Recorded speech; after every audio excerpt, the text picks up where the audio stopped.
Good morning or good afternoon, everyone, depending on where you are. I'm John Wallace, and I'm pleased to be hosting this event today in my capacity of Director at Large, supporting the board of ACED's Australia-New Zealand chapter. I'd like to start off by saying that ACED's ANZ chapter acknowledges the traditional custodians of country throughout Australia and their connections to land, sea, and community. We pay our respects to their elders, past and present, and extend that respect to all Aboriginal and Torres Strait Islander peoples joining us today. I also want to say kia ora to our friends in New Zealand.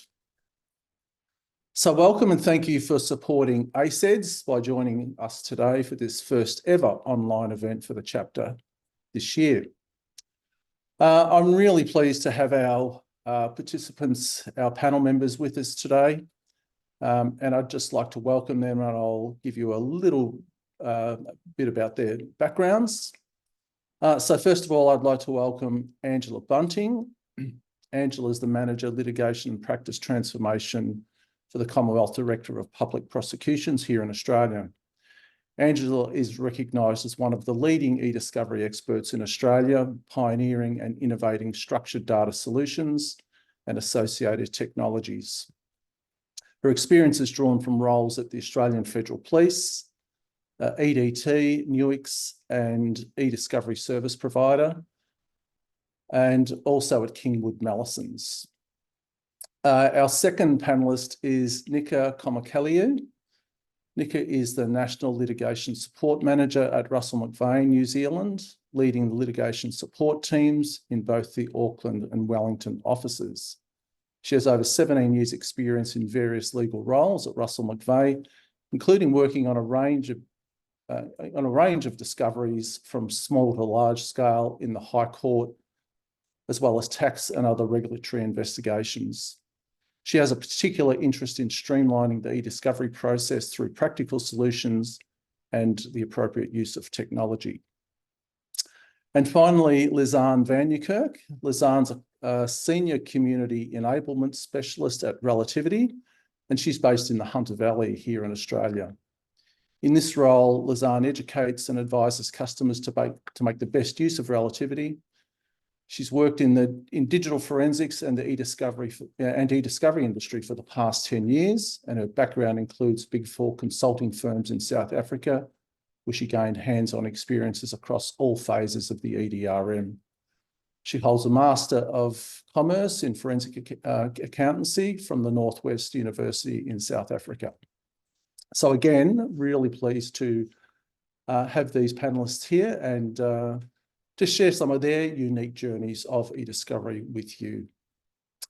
So as I said, I'm representing ACEDS, the Association of Certified eDiscovery Specialists, which is a worldwide organisation, has a range of chapters around the world. And I thought I'd just give you a little bit of information about ACEDS and encourage you to get onto the website, find out a bit more about it, and consider joining and becoming a member.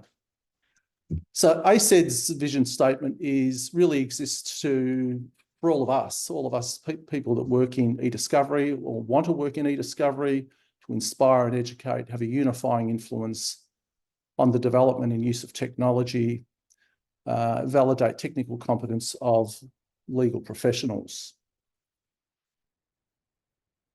The chapter goals for the Australia-New Zealand chapter: to create, welcome, grow the community, provide a safe group that is tech agnostic and focuses on education, knowledge sharing, and improving the state of eDiscovery in our region.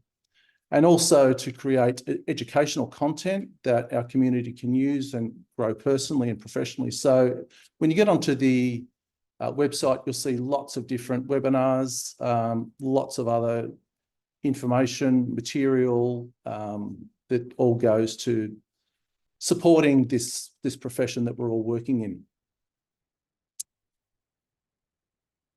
Here's the board for the ANZ chapter, all of the official office holders there. I'm sure a number of you will recognise some of those names. There's some very experienced people within eDiscovery that we're fortunate to have on the board. Importantly, as I said, how you can get involved, it really exists for people out there that are looking to be part of the eDiscovery fraternity, to build their knowledge. So there's a whole range of things that people can do.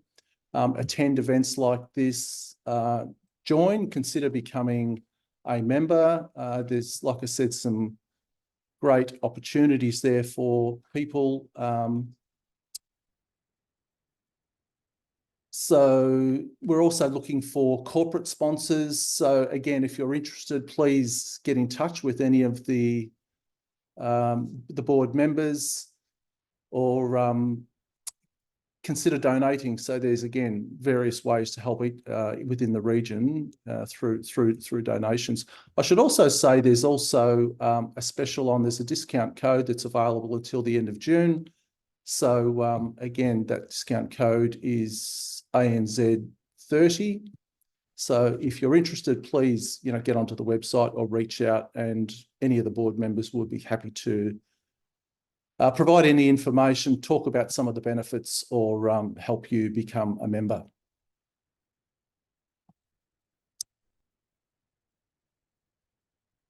And we're really fortunate to have a number of great sponsors within the region here. They are all listed there. So again, we're very, very appreciative of the sponsorship of each of those supporters there.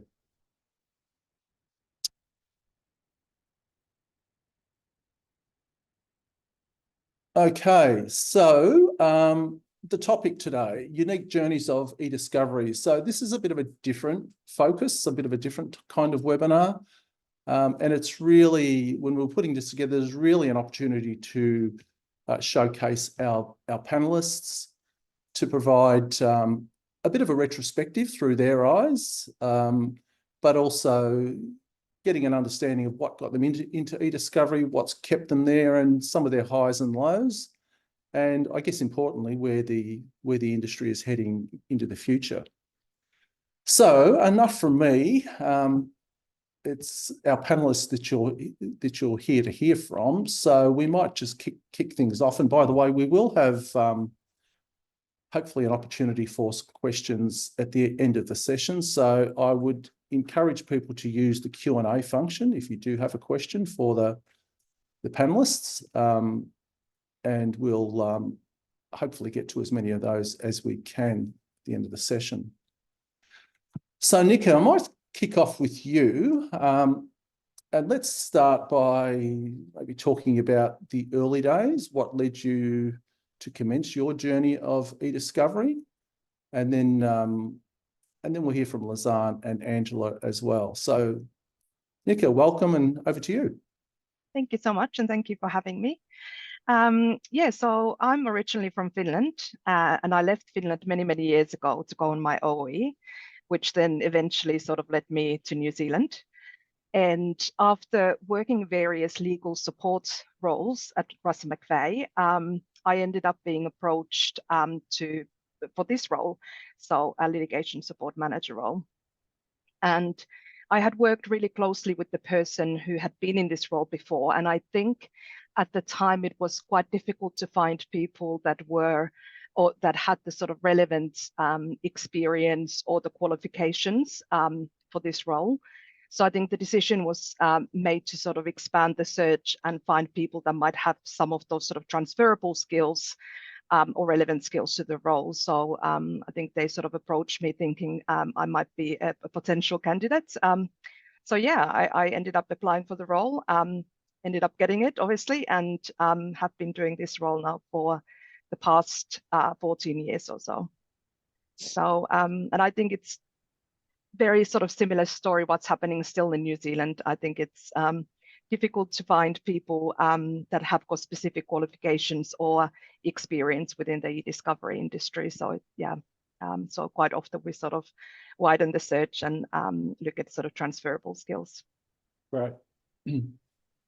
Thanks, Nika. Lizanne, come from a different background. Yeah, so when I started initially, as John mentioned, I've studied forensic accounting. at the Northwest University in South Africa. And at that point, I didn't even know what eDiscovery is, so haven't been introduced to that industry. And basically, my career plan was to become a certified fraud examiner with a focus on investigations. And having started my first job at a Big Four consulting firm, within that first few weeks, they mentioned that we've got this department, it's called Forensic Technology and Discovery Services. And we're looking for juniors that might want to join, so we'll give you a few weeks, expose you to what we are doing. So they're like, we'll offer on-the-job training. And I'm like, technology, it always sounds interesting. And if you look at Sirius, it's always exciting when they bring up computer forensics, mobile forensics. And then within that first year, I got so involved into the technology side of things. Never expected that that is where my career would get started. So, something that was just supposed to be a 6-month stint, being introduced to it. And now 10 years later, I'm still in that industry, still haven't left the eDiscovery and computer forensics industry. So it's been, never anticipated studying forensic accounting that this is where my career would head off, but very excited that I kind of fell into it. Love the technology side and things, and very happy that I can make a career out of it.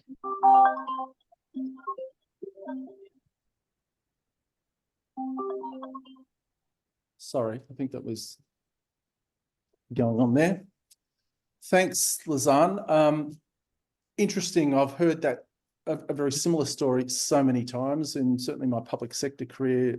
Typically, when grads would come in and they do a placement somewhere and say, "Oh, okay, I really enjoyed that. I might go back there," and many years later, that's where their career has ended up. And Angela, your story. Thanks, John. Yeah.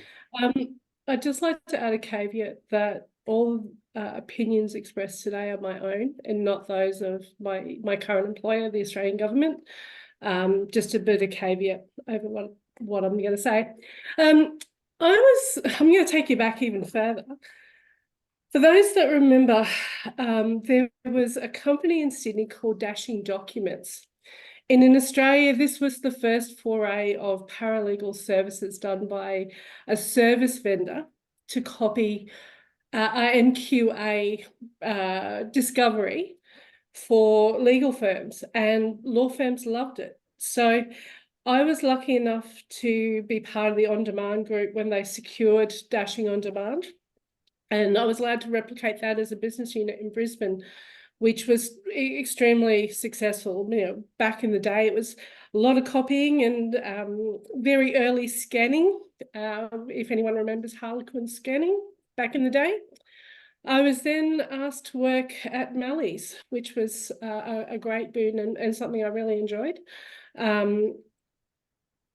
While I was there, because that was just a preempt to what I was doing at uni at the time, I read a small title, which, if a few of you remember at the time, it was Computer Forensics, Electronic Discovery and Electronic Evidence. Al Stanford wrote that back in 2004, I think. That tells you a little bit about my age. But it got me hooked. I was stunned. So I was also fortunate enough to be part of a very active community in Queensland. Gina would remember that. And we were very active in writing the early protocols for court. So I was in the early days of a hype in Australia, which I was very excited to be part of.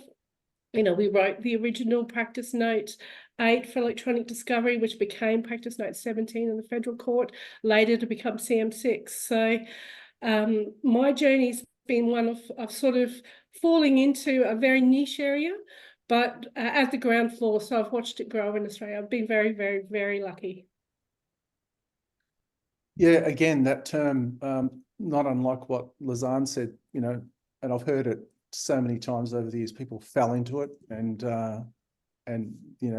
it's become their profession, their career. Angela, just building on from that, and maybe this is a bit more of an insight to you. So when you were, sitting in the classroom at high school or the classes at uni? You know, how different were your career aspirations then to the journey, to what your journey has been? What were you thinking of, you know, in those kind of later teenage years when we're all starting to think about what we want to do? I was actually set to be a graphic designer. Oh. So my first degree is graphic design, nowhere near eDiscovery. And so when I was actually selling graphic design services into the industry and helping advertising companies at the time. So when the dashing experience or dashing documents experience came about, I decided to do software engineering part-time so I could engineer our website or code up the HTML back in the day. We didn't have nice UIs like we have today. I can happily say I still haven't engineered a website ever. I will do one before I pass off. So, but you know, eDiscovery doesn't have to always be about paralegal tasks. That was the key takeaway I found in the early days. You know, the innovation curve's been huge in the last 20 years, not only because data types keep changing and keep becoming more complex, but the volumes and challenges that it presents. So I don't see it disappearing anytime soon. And it's sort of that I could go back to graphic design, but I've never found anything as exciting, I guess, in terms of challenges and problems to solve. So I don't see it commoditizing like other tech areas like cyber. So I find it, you know, it's been, we're a long way from where we first started, but it's certainly a great journey to have from where no one imagining it in high school. Yeah, interesting. I've known you a long time, but I didn't know your sort of passion for, you know, graphic design. So yeah, that's a really interesting insight. Nick, what about a similar question for you? What about when you were, you know, studying? What were your aspirations, and maybe how different were they to what you've ended up doing? So very different, actually. I studied Italian and Spanish, so languages. So I never thought about being in eDiscovery, but I think when I arrived to New Zealand, I really wanted to work in a law firm. I was sort of also interested in law, and I really wanted to work for a large law firm. I'd sort of heard that the training opportunities were great, and I wanted to learn as much as possible, and also to kind of, I guess, find out if I wanted to sort of perhaps work in a legal support role or wanted to go to university and study law. And like I said, I worked in various legal support roles, and but I felt that I hadn't sort of found my thing until I started in eDiscovery, and I sort of felt that it was the right fit for the skills that I had. Unfortunately, I don't really get to use my Italian and Spanish as often as I would like to, but yeah, I certainly had some skills that yeah, made the role sort of feel like it was yeah, it was sort of meant for me, I guess. Right. Lazan, so you mentioned you studied accounting. So for you, were you thinking, you know, partner of an accounting law firm, or what were your aspirations? Yes. I think when you study accounting and you know like you'll end up probably at one of the big four firms, their career structures, it's, you know, pre-planned out, you know what you need to do to get through the ranks. And I think at that point when you study, the goal is always to be like, I want to be maybe a director or partner, you know, that's how I'm going to measure my success. So initially I thought I might go the route of being a chartered accountant, going into an audit firm, and then, you know, it's changed from accounting to forensic accounting. And then when I started the job, again, never expected to fall into that technology side of things. But once I started, you know, had that on the job training, being introduced to the technology, that was really the part that got me excited much more, but, you know, as opposed to figures when dealing with accounting and needing to do check boxes and those kind of investigations. So I really fell in love with the tech side and the things that technology brought that wasn't available if you had to do a paper-based review. So, it clearly very early on, maybe after the second or third year, that aspirations quickly changed. And I realized, I don't want to be a partner or director. I want to be hands-on with tools. I want to learn about the technology. So that's where my focus has been, to make sure I stay on top of the technology and things that I can learn. So I like reading, learning, and just staying on top, and it's like a very fast pacing, evolving world, eDiscovery. So, every day there's something that changes. So just trying to stay on top of that. But it's, if you think back, even going back to high school, you've got this career planned out. You attend career days. You have these plans of where you think your career is going to go, and what you might end up doing. If you think about that, at that, like if someone asks you at school, what's your 10-year plan? You've got all these aspirations, but, like very sudden, all of those plans change and you go on a completely different journey. Yeah, absolutely. And you mentioned being hands-on, and it sounds like all of you are in roles that are very much, hands-on, or you've certainly spent a major part of your careers in eDiscovery being very hands-on. It might be interesting to, I'd be very interested in those that have joined the webinar today to see how they got into it, whether they, as has been suggested, today fell into it, chose the path. So Rayno, one of our board members, has kindly set up a poll for us. So it might be good if hopefully you can all see that on your screen, how you got into the role. Select one of the two answers. I chose eDiscovery, or eDiscovery chose me. So maybe if we can choose one of those options, and let's just see where we landed.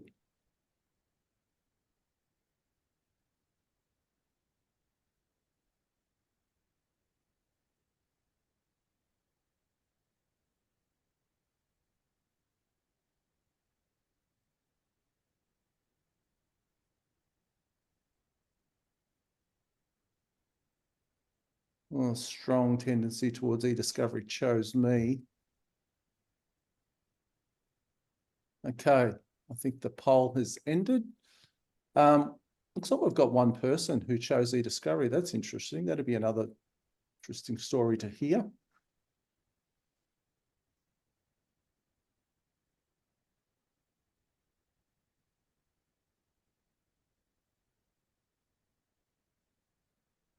Okay, well, there we go. Not unlike the themes of what we've heard from our panelists, it seems pretty much across our audience and our panelists today that that eDiscovery has chosen me. Thanks, Rayno, for organising that. Does that lead to the question, John, that eDiscovery isn't widely promoted within our education systems? So, as sorry, as a career option? What's that? Does that lead us to the assumption that eDiscovery isn't promoted through our education system as a career option? I think so. We'll actually get to that. I've got a couple of questions I'd like to ask you all around that. So we'll get to that. Good point. Angela, maybe just delving into some of this a bit, and again along the lines of what each of your careers in eDiscovery. What's been perhaps one of the highlights or best wins that's been part of working in eDiscovery? So that could be something along the lines of a matter, the sort of skills that you've gained, the people that you've worked with, the organisations that you've worked in. Interested in hearing a bit about that from you. Yeah, I don't think I can narrow it down to one, if I can quickly have a few. Look, I've been very, very lucky to be part of introducing new technologies and embedding new ways that we work into the Australian market. So, outside the eDiscovery protocols and the original core practice notes, I've been lucky enough to be involved with bringing some really big technology to Australia. So relativity to Australia back in 2009 and changing our industry from PDFing to native review. Similarly, when Warwick Sharp was creating Equivio out of Israel, and some of the other early analytical tools and ways of sorting evidence. So that was an amazing journey to be on.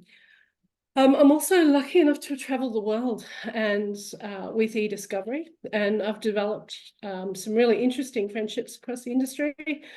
People like Craig Ball, Chris Dale, Justice Peck, just to name a few, Mary Mack, are people I consider friends and I can go to at any point with a burning question and debate the ins and outs of eDiscovery and in the different jurisdictions. So amongst a huge number of friends around the world. I also have a number of amazing mentors that this industry has produced. People like Paul Goodrick, Christine Guy, Beth Patterson for me. And I'm hoping that I've also been a mentor to quite a few in the industry. So it's a very inclusive industry, but in terms of wins for me, the friendships, the new technology and challenges, transforming the way we work in Australia has been the highlights for me.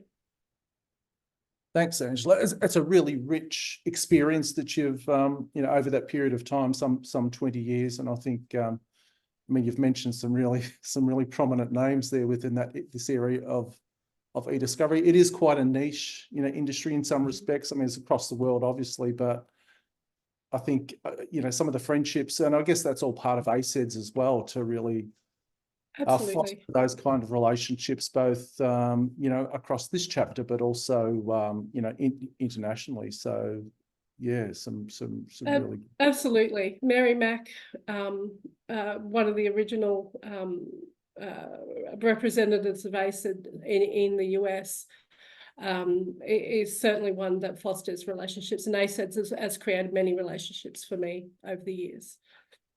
Yep, great. Nicola, maybe a tougher question for you. We all have our ups and downs, no matter what areas we're working in. But maybe not so good experience, or let's call it a learning experience rather than a not so good experience. That you've come away and thought, well, there's some lessons learned out of that. I've learned it the tough way. Anything that you can share with us along those lines? Well, I think I have a lot of learning experiences for sure. I think I learn something new with every single case that I work on.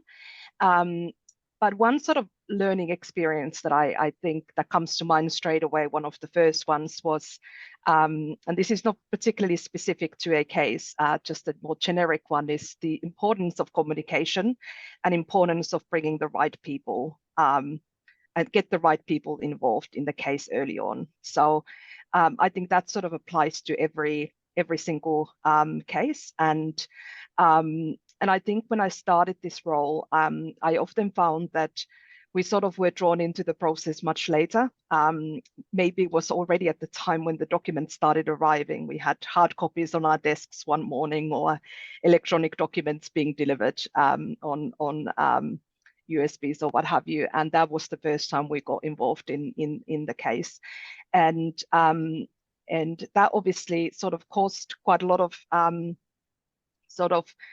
challenges, double handling documents and difficulty in resourcing and so forth. So I think now that we are getting involved much earlier in the process, we can certainly help streamline the processes for the clients, make things a bit easier. So I think that certainly is one learning experience that I've realized, to get the right people involved as early as possible and make a plan.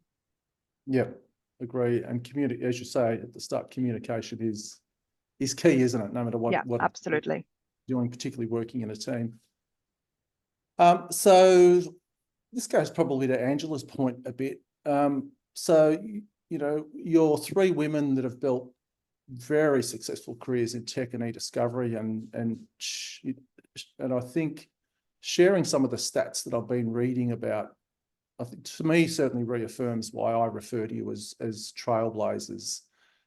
So if we think about in and this is, I guess this goes to women within the tech profession more broadly. It was difficult to find specific information about representation of women in eDiscovery, but I guess if we think about it from a broader tech perspective, and certainly from my observations, you know, these sorts of trends have been fairly dominant, I guess, you know, across the eDiscovery profession as well. So in 2023, we had prominent executives like Marnie Levine of Meta and Susan Wojcicki of YouTube. They resigned their roles. None of the big 5 US tech firms, so Alphabet, Apple, Meta, Amazon, or Microsoft, have had a female CEO. In fact, the CEOs of a number of those organizations have been in place a long time. Only 8 or 9% of women hold positions like CIO, CTO, or IT manager, or serve as technical team leaders. And currently women make up only about 35% of the tech workforce. So that's around about a third, but it's a significant improvement on where we were in the early 2000s, which was only around 9%. So there's also been a lot of initiatives like, and one that I support, Code Like a Girl, to promote the careers of tech to women. And there's also an organisation which has a great website and does some amazing things called Women in Tech. So again, for anyone listening or is online, I would encourage you just to have a look at that as well. So Lizanne, based on all of that, maybe starting with you, do you think that, you know, representation of women in tech is where it should be, or what are your thoughts when you hear those kind of stats, and do you think things are changing quick enough? Yes, I think for a very long time, the tech industry was probably dominated and known as an industry for men, or that was the stigma. However, over the recent years and those stats that you've also mentioned, we can definitely see that there's a change in that trend. And there's definitely an uptake in the increase of women having careers in tech. But I think it will probably take a few years in order to balance out the numbers. And the more we can educate, and having these organizations and initiatives educating women and girls, and providing them that opportunities in the tech industry, we'll see that level of representation growing. So it will probably take a few more years before we get where we balance out the numbers. Even if you attend industry events, and in most cases, you can clearly see that differentiation between the men and the women, the numbers that are in the room. But I mean, excited to say that I can definitely see there's an uptake, even getting on calls where the presentation from the team that's on the call, there's much more females, whereas it's previously been just dominated by men. So excited to see where the women can take the tech industry, and surely we can stand up to the men and be a CEO for some of those big companies. So definitely excited to see what women can bring to this industry. Yep, agree. And some of those associations, and probably obviously what ACEDS is trying to do in terms of just being inclusive and promoting opportunities, but also a couple of those organizations, and there's a whole range of them. I mean, that Women in Tech is just one that I found, but there's a whole lot of things. I mentioned Code Like a Girl. There's a whole lot of initiatives, and certainly that organizations are doing individually that I think is fantastic in terms of just promoting the industry. So maybe just delving down in, taking that a step further into the discipline or the profession of eDiscovery, insofar as where it's currently at and where it's heading. And Angela, I guess keeping that theme, is the term, and we're hearing a lot of, I've been asked this question a lot myself actually, and had a number of quite robust conversations and debates about this, but do you think the term eDiscovery is still current, or is it becoming outdated? For example, does it undersell the capabilities and maybe the value add that you and your fellow panel members, are bringing to organizations? Yeah, I don't think the term eDiscovery will ever be outdated, to be honest. It's a function of the court rules. So it's just electronic discovery for those of us who were before the E joined everything. It will always be there. I don't know how many times I've heard it's only got another 5 years and it'll be right, it'll be done and dusted. And we here we are, and the challenges are still not going to go away. Mind you, I still can't explain to my parents what I do after 20 years. But eDiscovery per se isn't indicative of the skill mix that's required. It really is a mixture of the court procedures and knowing the legal side of it, computer science and data skills. You really do need a bit of an all-rounder, and it is an art form. I think I saw something from Emma Young the other week where it's not just a process, it is an art form, what we do, and the way we assist people going forward. So I honestly don't think it's going to end as the challenges continue. So will eDiscovery, I think. Yeah. I agree. It's and that's a really good perspective. I think it is born out of that whole notion of discovery disclosure is part of the legal process. The E has certainly been the game changer when we went from lots of boxes of documents to devices and hard drives and servers. I can still remember the little yellow dots in the top corner before we went to barcodes. So it's going back a bit. Lisanne, in your view, do you think there's anything that schools, universities, we sort of touched on this a bit earlier with some of the questions and answers, but universities or professional associations such as ASEDS can or should be doing to raise the profile of eDiscovery? And I guess this kind of reflects on your journeys and how you got into it and what our participants, our audience said, they fell into it. But in terms of being a bit more proactive and promoting this as a real niche, as a profession, which is what it is, do you think there's anything more that, can be done across those various networks, professional associations? Yes, I think if we look at that stats where most of us fell into it, if we wanted to change it and make sure more people actually choose eDiscovery as a career, I think education is key. So we definitely need to bring more awareness of what eDiscovery is and what career paths is available. And also, because once we educate people about eDiscovery and those careers, it will help them make that decision early on. And I think there's also a big need to expose, whether it's at a university level, to expose students to the technology platforms, as opposed for them hearing about it or seeing it, as soon as they start their job. So if we can raise that awareness, provide education, so whether that's being involved in career days at university, using certain platforms, but I think definitely the more we talk about eDiscovery, the more it's easily available for people to access these resources, to understand, what does a career in eDiscovery look like? Or those maybe people that's interested in it, if we offer a shadow day at work so that they can have that early on exposure, it would definitely change the way that people just fell into this industry and really chose that as a career early on.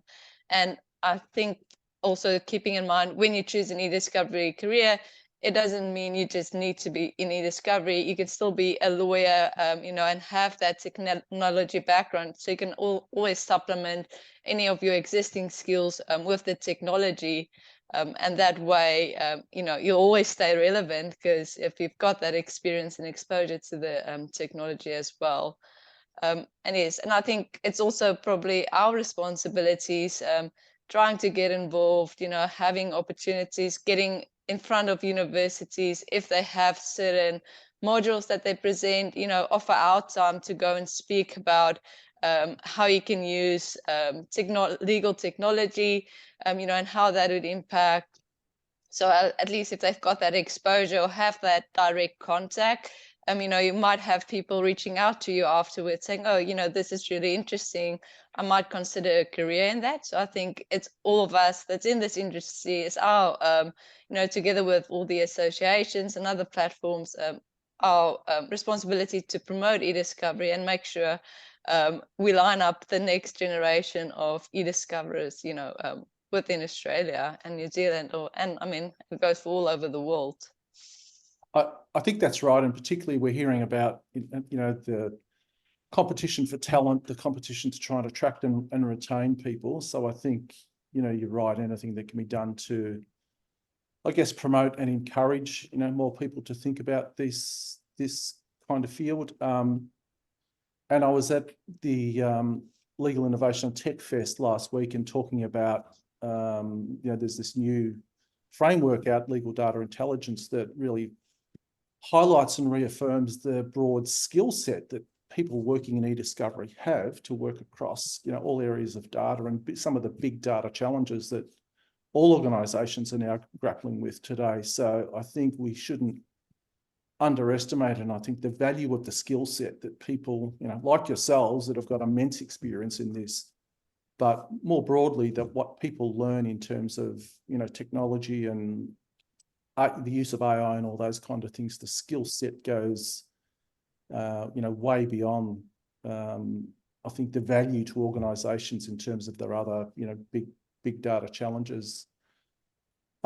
Nika, anything happening particularly from a New Zealand front, or anything around promoting? Yeah.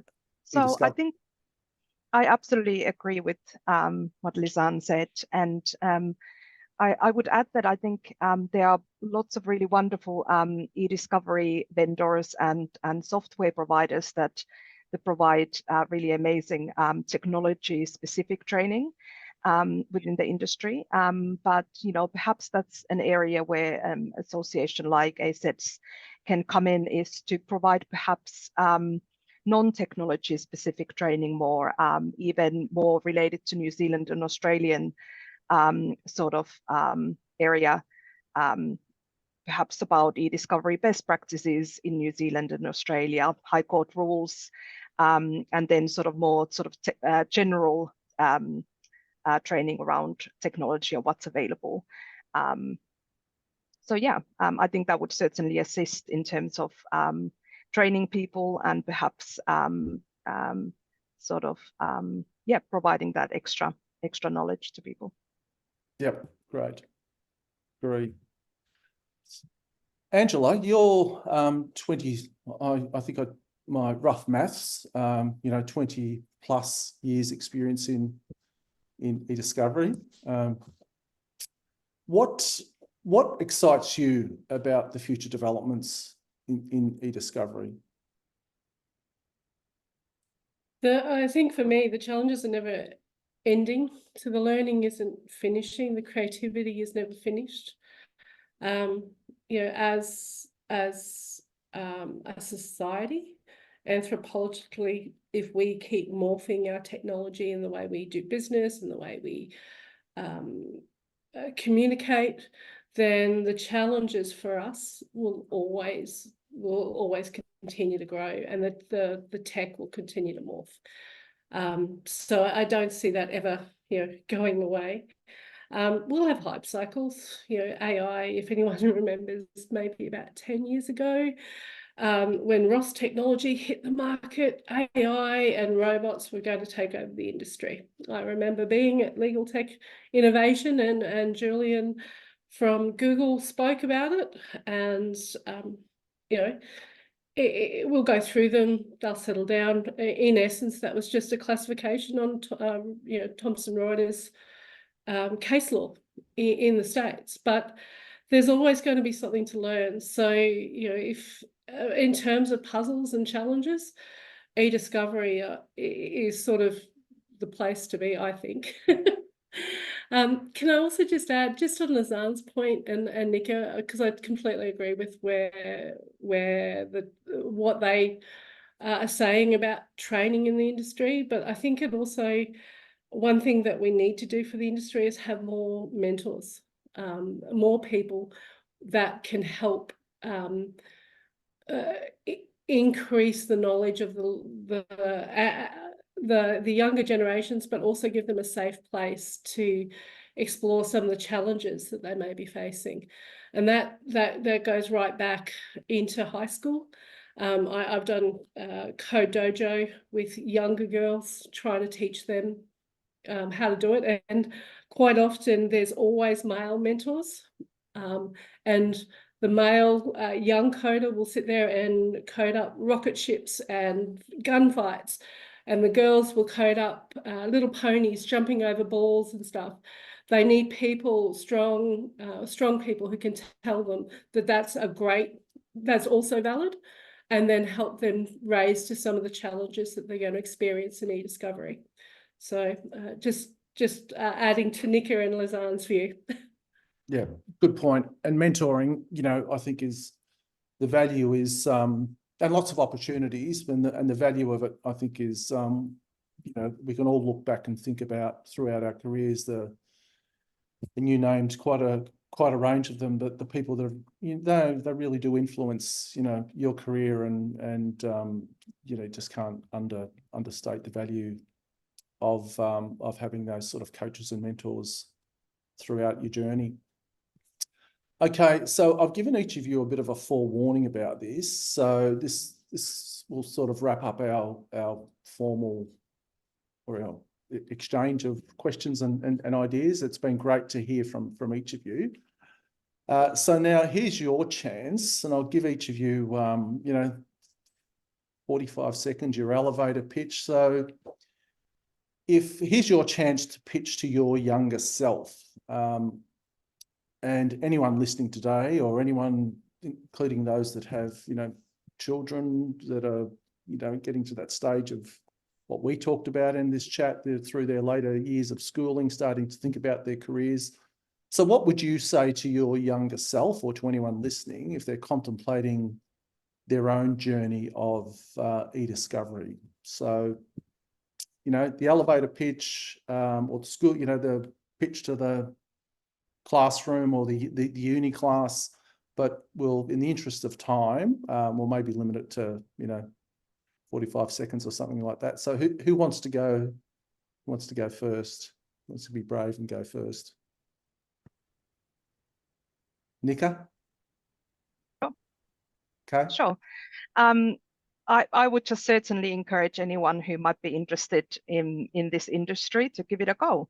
And if you sort of enjoy problem solving and have great attention to detail and have a passion for the legal industry and technology, then I think this sort of role or industry might be just perfect for you. So I would absolutely encourage anyone to give it a go.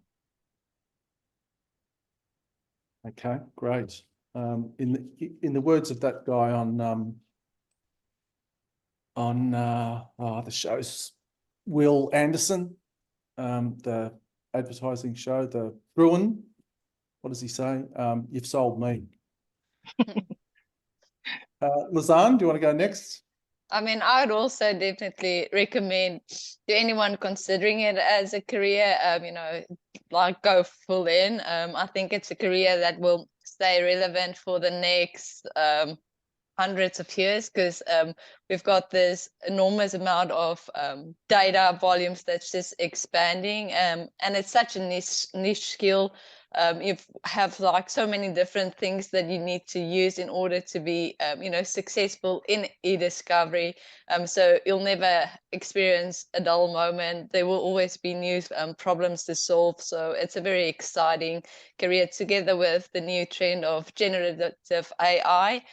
So like the world is your oyster. You'll have plenty of opportunities, and career choices. So, you just need to make that leap of faith, and hopefully we can get anyone that even considers it, just make that switch and jump straight into eDiscovery. Well done. Yep, agreed. You've sold me. And last but not by no means least, Angela, pitch. Thanks, John. Look, for me, be curious. If puzzle solving's your thing and you're doing any technical streams at uni or at high school, consider this as an industry because you'll always be working on something exciting. And it's a long way off being commoditized. There are many other technical streams at the moment that will be commoditized within a year or two. The eDiscovery, I can't see being commoditized for a long time. And my boy who's doing computer science at the moment at university, who throws in eDiscovery problems into his assignments and open intel, the feedback he gets is just indicative of how undervalued the stream of work is in universities in computer science. So I don't think you'll be lost for work if you take this. Great. Yep. And you've won me too. So well done, each of you. That's that was really good. Hopefully we've sold a few others out there as well. Look, thanks again to each of you. It's been fantastic, and to everyone that registered and joined the webinar today. We do have a few minutes for some Q&A. If you've got a question for any of our panelists, please put it into the Q&A or the chat. But I also want to acknowledge and thank ACEDS for the opportunity, the Australian New Zealand chapter for the opportunity. As I said, please get on and have a look. And it's a relatively new chapter, the Australian New Zealand chapter. So we are working really hard as a board to try and build the membership, build the offerings, build the opportunities, run sessions like this. There's a couple more webinars coming up over the coming months. So we've committed as a board to run a few events like this. So please watch out on LinkedIn and through other avenues for those that are coming up. I'll just check to see if there's any. Now getting close to time, so we might have lost some people going to other meetings. I'll just check if there's any. So there's a comment there from Emma Young. Really great to see some exceptional women in the industry sharing our stories and putting themselves out there. Great mentors. Thanks, Emma.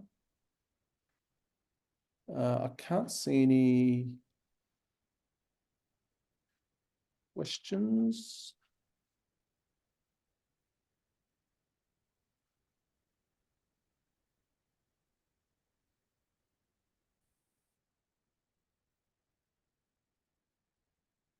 No questions. A few comments, no questions. So you're off the hook.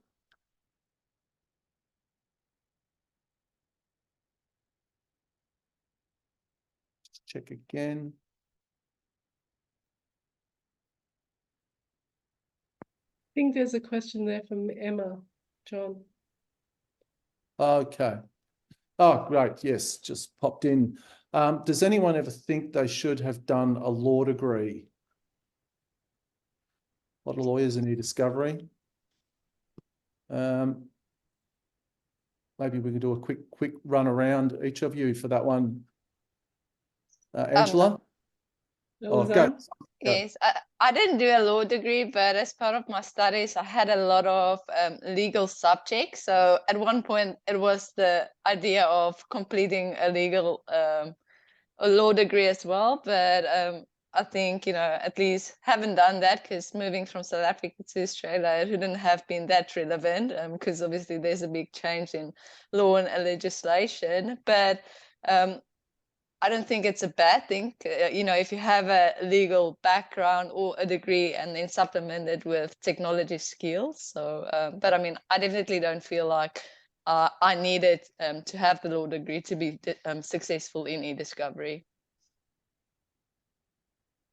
Never too late, Lazan. Nika? Yeah, so when I was working at Russell McVeigh in the sort of different legal support roles, I did think about it. And so I was sort of wondering whether I should go to law school. And then when I started my role in eDiscovery, I think I sort of really enjoyed the mix of the technology and the law and the administrative sort of side of it. So I didn't sort of really pursue the law studies from that point, but I did think about it a little bit. Yeah. Still thinking about it, maybe? No, not No? anymore. No. Angela? The basis of my engineering degree is a business degree, so I have done base law to a certain extent. You know, I can do torts and negligence. There's only so much time in life, and the tech challenges are far too interesting to do a law degree these days. I do think you have to have an aptitude to be able to learn the law, though. We're guided by the civil procedure rules here in Australia, and you need to be able to decipher them and read them really well. Plus other bits of legislation. Yeah, being in government, we rely on lots of legislation and being able to interpret it. So having some base subjects in law is very, very useful, or base subjects in politics to understand the law, but not necessarily a law degree for me. Right. Yep. And again, you know, never too late. Yeah. Not enough time in the world. Sounds- Too many tech challenges to play with. Yeah. All right. Look, again, thank you. We're just approaching the hour. So it's been great to hear from each of you and actually get to know, feel like I've got to know each of you a bit better through this chat as well. And I'm sure our audience have as well. So again, I would encourage, if anyone, I'm sure if you want to have a conversation with any of them offline, they'd be more than happy to engage and share any ideas, or even just in the spirit of mentoring and support and collaboration. I'm sure if you've got a particular issue or a challenge that you wanted to run by them of an eDiscovery or related nature, then they'd be more than happy to lend an ear and share some views. And that's how we all, you know, we all get better at what we do. So we'll call it there. Again, enjoy and the rest of your day, and same to our attendees online. Thank you again for joining, and all the best. And who knows, we might do this in a few years' time and just reflect back and see how things have changed with AI and generative AI and everything else, and the impact that that's having on our industry down the track. So we'll leave it there, and look forward to catching up with each of you again soon. Thanks for everyone. hosting us, Nathan. Thank you. Thank you. Bye. Bye.